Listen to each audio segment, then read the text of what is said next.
Hey guys, what is up? It's me, Lori from Tiori, and welcome back to another game of Nusantara. And yeah, we just got saved from drowning and we met these people, Ashi, Yuda, and Sakuma. And now we're in our private room that they gave us, and we're looking at this map that they also gave us. So this map was hand-drawn and the symbols were easy enough to understand. This island, Nusantara, which I was stranded on, was quite small, and it was surrounded by mountains, except some of the eastern part of the island. Yeah, that was super bad. I was in Luma village right now, which is right there where the arrow's pointing. It was a small village surrounded by a huge forest called Kinara Forest, which kind of sounds like banana. Mitra, I don't know how to say that. My other savior lived in Digdaya village, northwest of Loma village. Digdaya village had 4 lookout towers surrounding Loma village. Sakuma said it was to protect the Loma village from the Komodo dragon. I think it was here? The mark of some kind of a reptile was drawn on the northern part of the map, quite far from Loma and Digdaya. The forest ended there, replaced with dead trees. Well, that explains the name, Dead Forest. So creative when creating those names, you know? Sakuma said that there was 2 major tribes here, the Komodo tribe and the Avian tribe. Loma and Digdaya village were both from the Avian tribes. The only difference was that the Digdayans preferred to eat meat while the Lomas were vegetarians. They had a healthy tradition, trading relationship, and respected each other. The other tribe, Komodo, was said to be their natural enemy since they hunted the avians and ate them. They're cannibals, I guess. Yes, practically ate them as the main course. I wonder why. Probably because you guys are delicious. Sakuma had warned me multiple times not to go anywhere near the dead forest no matter what. She said she would explain the details later, but okay. It's called the Dead Forest for a reason. First things first, I needed to learn their language. Then I would need to give Mira my things. He was the first person to notice me when I drowned, and it was because of him I was saved. I felt really grateful for what he did, and I needed to convey my gratitude as soon as possible. When I thought about it, Mitra and Yuda were probably some kind of police or guards for the Lima village despite actually living in Digdaya village. Huh? If that was the case, why did they live in different villages? Wouldn't it be easier for them to patrol if they just live in Loma? Even when I tried to think of a reason, I couldn't find any answer, and I decided to leave that matter alone for now. I could ask Ashi about this later. Anyways, I heard from Ashi that Mitra was patrolling with Yuda when that incident happened. He was also the one who helped to bring me here, by carrying me bridal style. When the image of me being held by a guy appeared in my head, heat began to raise in my face, embarrassed by the thought of such an intimate gesture. I never had a man carry me like that. Piggyback is okay, but bridal is just... Man, he saved your life. It doesn't matter how he carried you there. I quickly brushed this thought aside. I snuggled into my bed. It was surprisingly soft and well done. It was quite a unique bed, though. It was oval-shaped like a huge basket, and inside were dried leaves, covered with hand-woven blankets. There was a peculiar pattern on it, which decorated some parts of this room. The basket bed also had a good amount of pillows. The largest pillow was on top of these 3 similar ones on the bottom right and the left side. It was modeled like a nest, but comfortable nonetheless. Hey, was that supposed to rhyme? I took a deep breath, and there was a faint jasmine scent from the blanket. The sweet fragrance comforted me as I adjusted my position into a more comfortable one. I thought about the recent events that just happened and I tried to stay positive. I almost drowned, but hey, I was saved. Yes, I'm trapped in this world, but I also found people who I can depend on. Hey, I like that optimistic attitude. Keep it up. I trusted my skill on judging people, and I was sure Sakuma and Ashi were sincere when they offered their help. Everything will work out. Everything will be a-okay. What a day. Well, I guess, I don't know. That's what I said in the beginning, but look what happened. Scene 2, adapt. Or I meant 4. How did I get 2? Oh, it was morning already.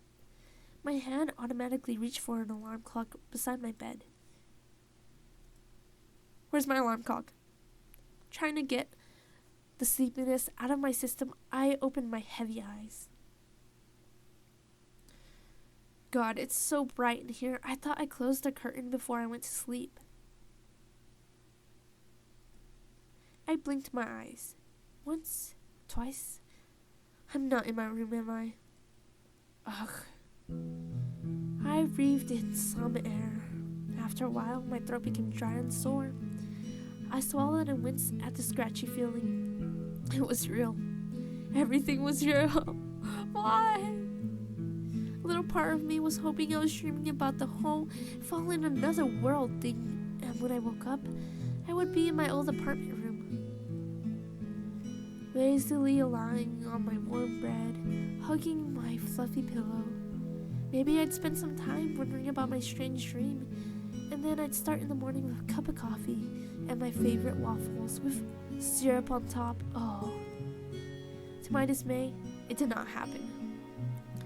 I was still lost and trapped in this world.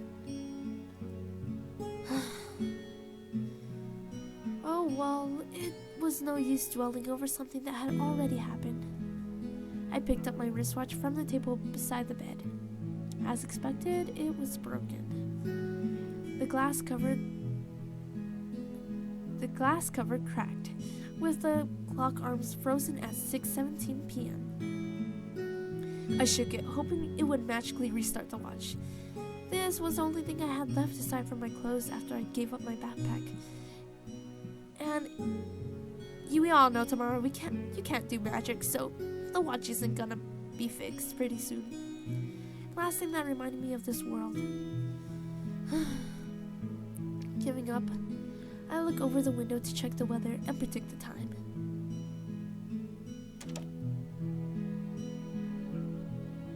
Wow. A breeze blew through my hair, almost like it was murmuring, "Welcome to me." I could see some parts of the village from here, and the simplicity of it brought some kind of beauty of it I couldn't describe. The morning glow in the sky was a beautiful hue of green and yellow, accompanied by a mist and glimmering morning dew. I noticed that all of the houses were either built by wood, rocks, or dried leaves. These people must have been quite skillful at handcrafts. After observing the houses for some time, I turned my attention further towards the backside of the village. What I saw was a lustrous, healthy, green forest with some tropical flowers decorating it. I could hear the birds chirping from inside the forest and a faint sound of a waterfall accompanying it, but what about those stones? There were some kind of stones with an interesting blue glow, glowing in the forest. They were glowing on the tree barks and the ground. Is this some kind of mineral? A twinkling sound pleasantly met my ear, and I saw some children while they were already awake. For a moment, all my earlier thoughts were blown away. They were laughing, running, chasing each other in a playful demeanor. I was surprised to see that they had small wings on their back. I was still not used to this whole having wings on your back is a normal thing, and they looked so tiny and vulnerable if I were to compare it to Yuda's or Ashi's. Aw, just look at them. They just sometimes flap their wings. It's just so adorable. I let out a small laugh. Their happiness was contagious. I wonder if it was normal for children here to wake up at such an early hour. I took another look at the stones. Maybe I'll observe them more closely later. Why, good morning. I'm surprised you're already awake. I respond by giving her a small smile. Can't sleep well? I shook my head. I suppose you're used to waking up early then. I nodded my head. Yep, this is true. Well, that's a pleasant surprise. Are you up for some language lessons after breakfast? I nodded my head eagerly. I really wanted to learn the language as soon as possible. I didn't like the idea to answer every question with just a yes or no. The faster I learn the language, the faster I'll learn how to get back to my world. With this determination, I started to carry out my day with Sakuma. Or Sukuma. I really don't know. Namaku Tamara.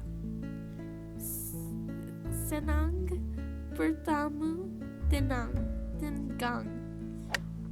Ouch. Yeah. I don't know if it hurt from Sakuma or from my own pronunciation. It was bad. It's blah blah blah, and I don't know how to say that.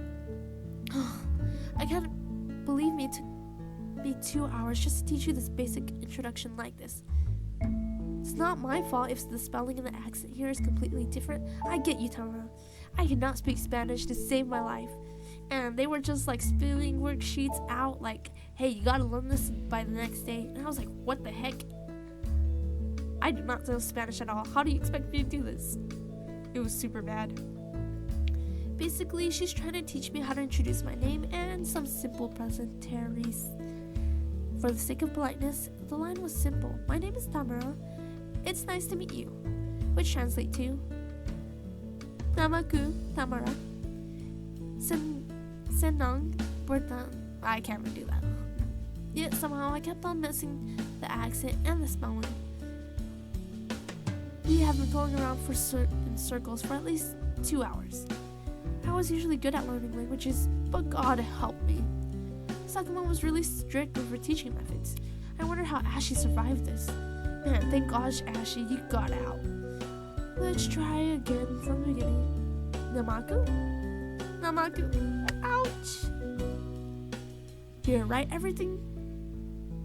down every conversation, every word I taught you. She handed me a small notebook, which I took gratefully. This is gonna be a long day. Oh, this is going to be a long day indeed. Sorry, Tamara. Imagine your whole entire life if you don't get out.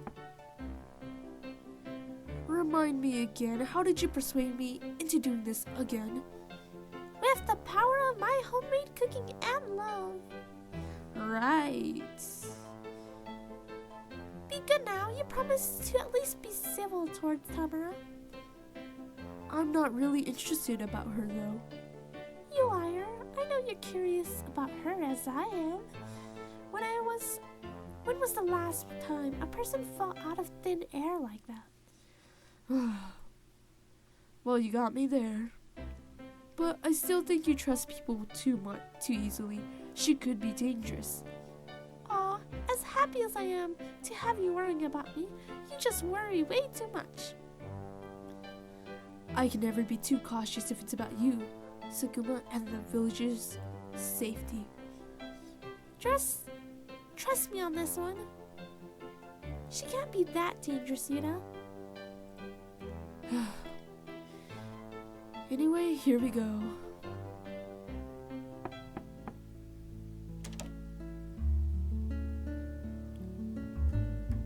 Guys, our time is ending. Thank you guys so much for watching. Make sure you click that like button, subscribe, and comment down below. I'll see you later, guys.